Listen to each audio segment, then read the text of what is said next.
That morning I was tending to the roses in my garden, completely unaware of what life had in store for me. My hands were buried in the soil, checking the roots of the saplings I'd just planted. Everything was normal and calm, just like any other day, until a sharp pain shot through my back. I had no idea what was about to unfold, especially with my step-nephew Taylor being there by pure coincidence. My garden had always been my sanctuary, my escape. After my husband Robert passed away, it became the one place that truly healed my soul. But that day, everything felt different. I was 67, but people would often say, "Elaine, how do you manage to look so youthful at your age?" Honestly, there was no big secret. I just took care of myself. A healthy diet, regular exercise, and a determination to never lose the young woman inside me. But I'll admit, loneliness had sunk deep into my soul. My beauty might have still turned heads, but inside there was an emptiness I couldn't shake. As I was positioning one of the saplings, a sudden pain stabbed through my back. It was so sharp and unexpected that I dropped everything I was holding. For a moment I closed my eyes, trying to breathe through the pain, but it didn't help. The ache spread from my shoulder down my back, leaving me frozen in place, unable to move. Then out of nowhere, I heard Taylor's voice. "Elaine, are you okay?" My step-nephew Taylor, 22 years old, broad shoulders, muscular build, and the kind of face you'd see on a magazine cover. His blonde hair shimmered in the sunlight, and his piercing eyes were locked on me with concern. He had this natural charm, the kind that caught everyone's attention, even though he didn't seem to notice it himself. And now all that youthful energy seemed completely focused on helping me my back, I managed to say, pointing to the spot where the pain was worst. "Something's wrong. I can't move. Are you ready for this?" Because this isn't just any story. This is a journey where boundaries blur, emotions get tangled, and confessions linger like silent screams. Every moment might stir something inside you, pushing the limits of what you thought you knew. If this sounds like your kind of story, don't forget to subscribe to my channel and turn on notifications to support me. Taylor crouched down beside me. "Let me help," he said. When his big hands touched my shoulders, I felt an involuntary shiver run through me. "I'll give you a massage. It usually helps," he added. I didn't have the strength to protest. I was willing to try anything to ease the pain. But what really caught me off guard was the effect his touch had on me. Taylor placed his hands on my back and began pressing gently. I have to admit, I hadn't felt this kind of closeness in years. His fingers were strong but surprisingly gentle. As they moved over my tense muscles, the pain slowly faded, replaced by a strange warmth spreading through me. It was as if the lonely woman inside me had suddenly been awakened. I let out a breath, a little too deep maybe. "Taylor?" I started to say, but the words caught in my throat. I couldn't finish. He didn't say anything either, just kept massaging, his hands gliding over my back in a way that made me hyper-aware of every touch. In that moment, I felt something shifting, and it both scared me and excited me in ways I wasn't prepared for. Taylor kept working his hands across my back, steady and deliberate, until he suddenly paused and leaned closer to look at me. "Elaine? This is really bad," he said, his voice serious and concerned. "We can't fix this out here in the garden. Let's get you inside near the fireplace. The warmth will help, and I'll grab some cream to rub on your back. We've got to take care of this." I hesitated for a second, but the pain made the decision for me. I nodded, and he helped me to my feet. Careful, take it slow, he said, his strong hands supporting me. There was something oddly comforting about how he held me, a closeness I hadn't felt in years. When we got inside, the crackling fire filled the room with a warm golden glow. The heat wrapped around me like a blanket, instantly easing some of the tension in my body. Taylor quickly spread a blanket on the floor and motioned for me to lie down. "You need to stretch out your back in a more comfortable position," he said, his eyes serious, but with a flicker of hesitation. "I've got some cream, it'll help loosen those muscles." I lay down, feeling the fire's warmth seep into me as Taylor rubbed the cream between his hands to warm it up. The first touch of his hands on my shoulders made me let out a breath. I didn't even realize I'd been holding. "Just relax," he said softly. "You'll feel better in no time." But every touch of his hands was doing more than just easing my physical pain. It was stirring something inside me, something I thought I'd buried a long time ago. As his fingers moved down my back, my thoughts became both clearer and more chaotic. Taylor's touch wasn't just healing, it was awakening. For a moment, I hesitated inside, but the pain was too much, so I quickly accepted. Taylor gently grabbed my arm and helped me to my feet. "Take it slow, be careful," he said. When his strong hands almost completely wrapped around me, I felt an odd sense of security. This young guy's protectiveness gave me a closeness I hadn't felt in years. When we entered the house, the flames in the fireplace painted the room in a warm orange glow. The crackling of the fire and the heat that filled the room instantly relaxed me. Taylor quickly spread a blanket on the floor and motioned for me to lie down. "You need to loosen your back in a more comfortable position," he said, his eyes still serious but flickering with something softer. "I brought some cream too. This will soften those muscles." I lay down, feeling the warmth wrap around my body, and Taylor squeezed the cream into his hand, rubbing it between his palms to warm it up. The first touch of his hands on my shoulder made me involuntarily take a breath. "Relax," he said softly. "You'll feel better now." But with every touch, I could feel something changing. His hands weren't just giving me physical relief, they were stirring up emotions inside me that I'd buried for years. As his fingers moved over my back, my thoughts were calming but also getting mixed up. Taylor's touch was slow but sure, going deeper in both physical and emotional ways. "It's no wonder your muscles are so tight," he said, his voice carrying a warmth that caught my attention. "You're taking on too much, Elaine. The garden, the housework. You need to think about yourself too." I tried to explain myself. "The garden is my therapy, Taylor." Without it, I know he interrupted, his touch softening just a bit. "But you need more than just the garden. You need someone, people, someone who cares about you." His words warmed me even more than the fire, but they also made me uneasy. I didn't fully understand what he meant, or maybe I did, but I didn't want to accept it.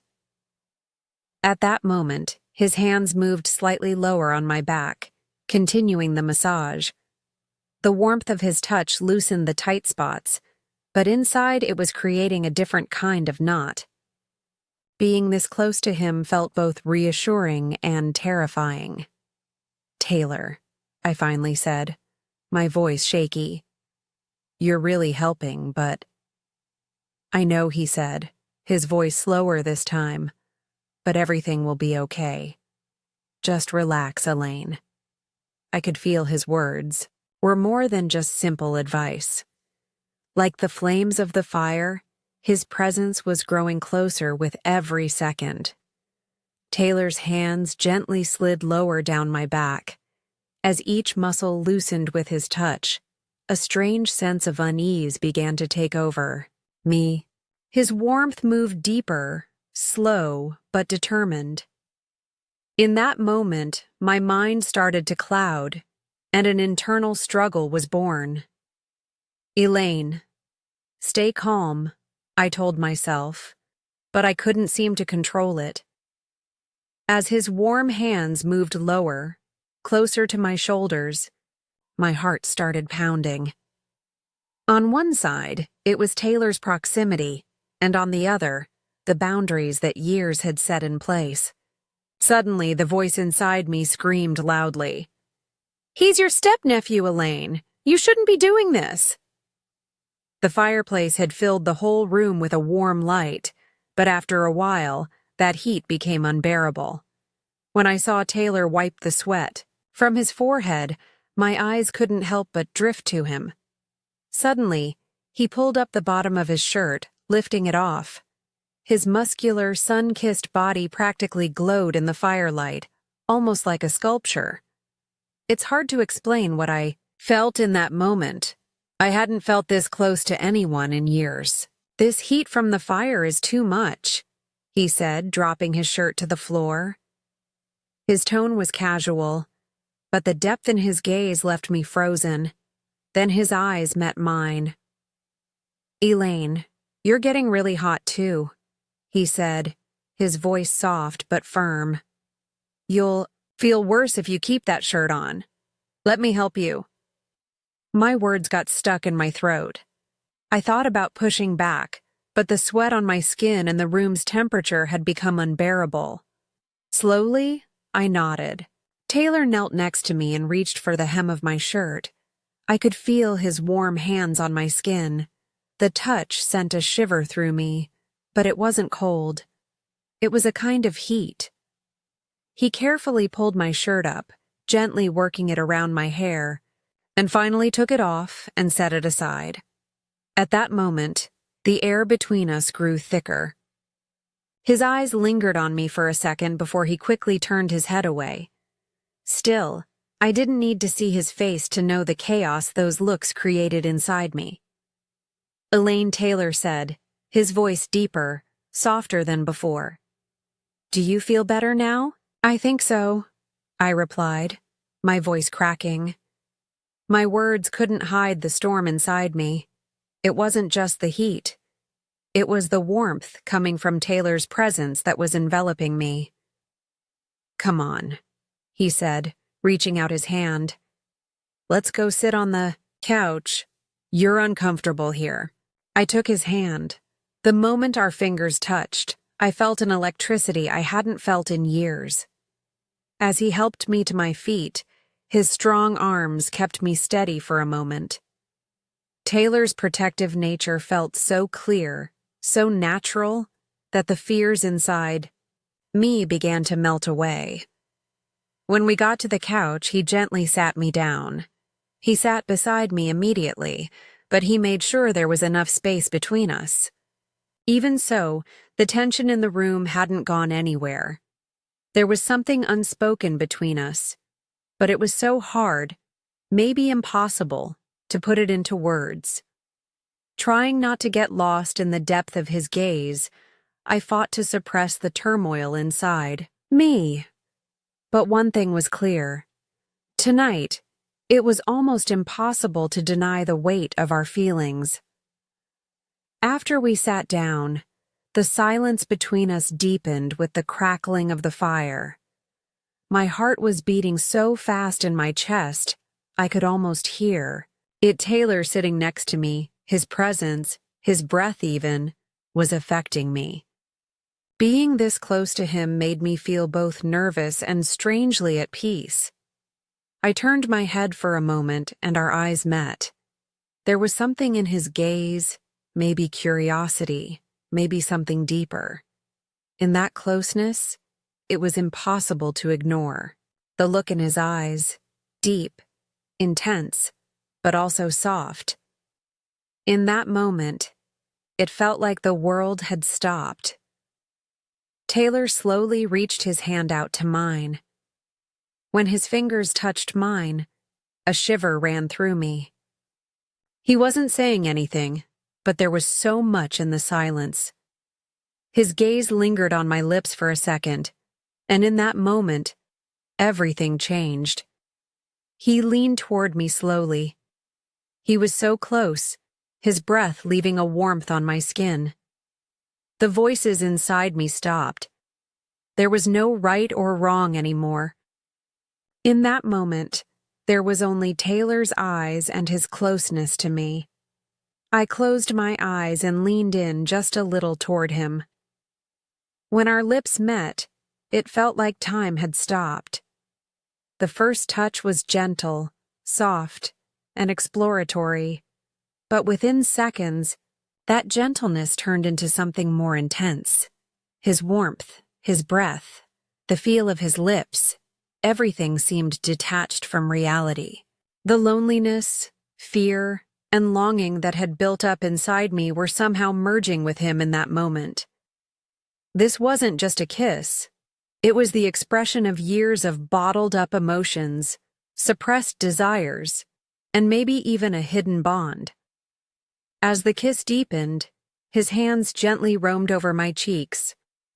My hands instinctively gripped his shoulders, the warmth of his skin radiating through my palms. Finally, we both pulled away at the same time. When our eyes met, our breaths were uneven, but the bond between us felt stronger than ever. Was there anything to say? I wasn't sure, but one thing was clear. Tonight, nothing between us would ever be the same. After the kiss, I realized I was breathless. My heart was pounding like it was about to burst out of my chest. When I looked into Taylor's eyes, I saw both a question and a deep desire. In that moment, my mind went completely quiet. My heart and body were the ones making the decisions now. "Taylor," I said, my voice shaky but my feelings clear. "Yes, I want you. I want you."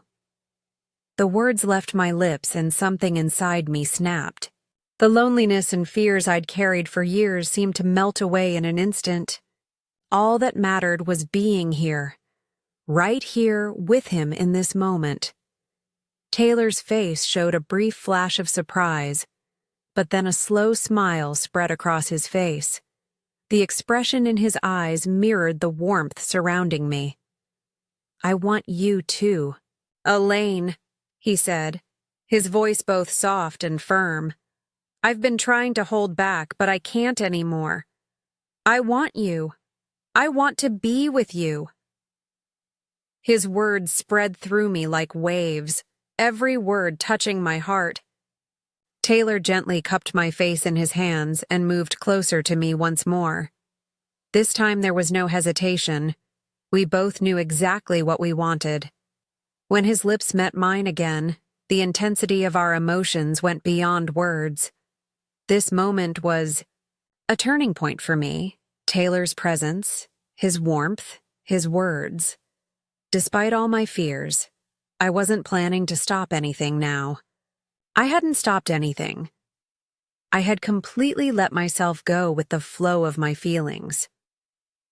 Now, with nothing but a thin sheet over us, breathless and tangled up in each other, Taylor was lying next to me. With a small smile on my face, I looked up at the ceiling and noticed our shirts and pants scattered on the floor. The night felt so surreal. It was like a dream. Taylor turned to face me, that captivating smile still on his face. His hand gently touched my cheek, his thumb briefly grazing my lips. "Elaine," he said, his voice deep and soft. I wouldn't trade this moment for anything. Turned to him, filled with the mixed emotions still running through me, and said in a voice full of gratitude, "Thank you, Taylor. I haven't felt this lonely in a long time.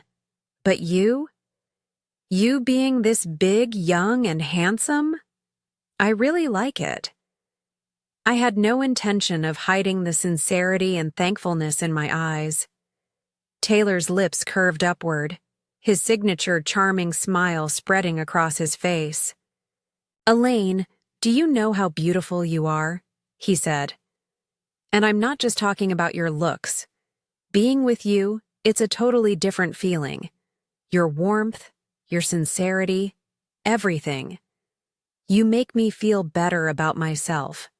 I couldn't tear my eyes away from his.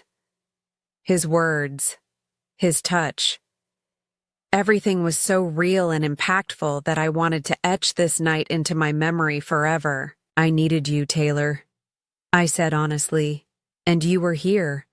I couldn't ask for more." Taylor smiled slightly and ran his fingers along the edge of the sheets. "I'll be coming here a lot, Elaine. From now on, whenever you need me, I'll be here," he said, his voice carrying a tone of determination and sincerity. "Just to see you. Just to give you these moments." In that moment, I felt like a new door was opening in my life. The burdens and loneliness of the past were slowly fading behind me. Having Taylor by my side filled me with a deep sense of trust and peace. I closed my eyes, took a deep breath, and moved a little closer to his warmth.